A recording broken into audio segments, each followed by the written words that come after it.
Patient Treatment and Self-Advocacy Social Experiment 2025 Short Dissertation. Part 2. AJ Ferreira. After a therapy session one day, I began feeling disassociations which are brought on by my PTSD. My disassociations feel like a complete disconnect between my mind and body due to the stress responses in the brain and how my body reacts to that stimuli. It is normal for me to disassociate after processing a lot in therapy, but the disassociations became too much to be in social settings or around family, so that is the reason also that I was grateful to have Maeve by my side daily. Maeve offered me such a large amount of help and support every single day, and her presence alone was enough to pull me back into reality.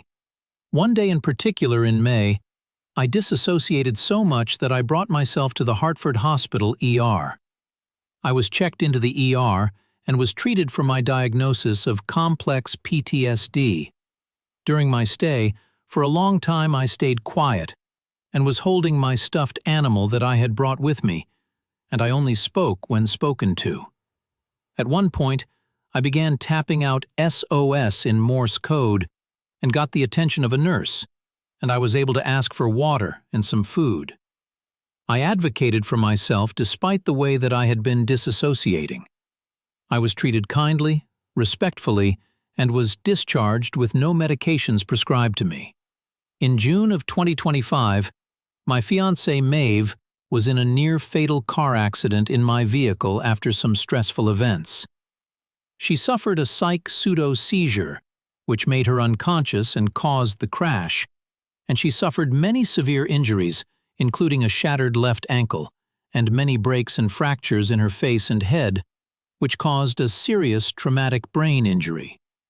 Despite the seriousness of the accident, she became a medical miracle and was back up and walking and determined before being discharged from the hospital. This gave her and I a brand new perspective and outlook on life, to say the least. At the time of the accident, I was already in the Hartford Hospital ER. I was expressing worry about my fiancée and her well-being and was going to be discharged, on the premises that she would pick me up in my vehicle. Due to the unfortunate circumstance, my fiancée was being treated for the car accident on the other side of the ER while I was being held, and so they did not release me.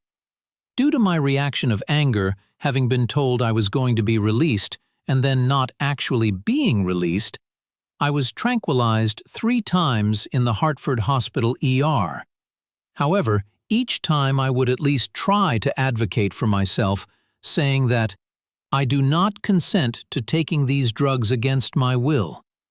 Of course, I was not aware of the full situation, and so it was the proper protocol that the hospital staff was following at that time. And looking back, I am grateful for being transferred and put into St. Vincent's Hospital in Westport, where I stayed for 14 days. I was treated for complex PTSD and was administered no medications, only a lidocaine patch daily for muscle cramps and pains from my muscles being so tense from the PTSD. I advocated for myself daily, and I participated in the groups that they had to offer. I practiced mindfulness, prayer and meditation, exercise, I read the Bible, and I asked the staff about how I could better manage my anger and the underlying emotions. I was discharged with no medications prescribed. Continue with Part 3 for the rest of the Patient Treatment and Self-Advocacy Social Experiment 2025 Short Dissertation. AJ Ferreira.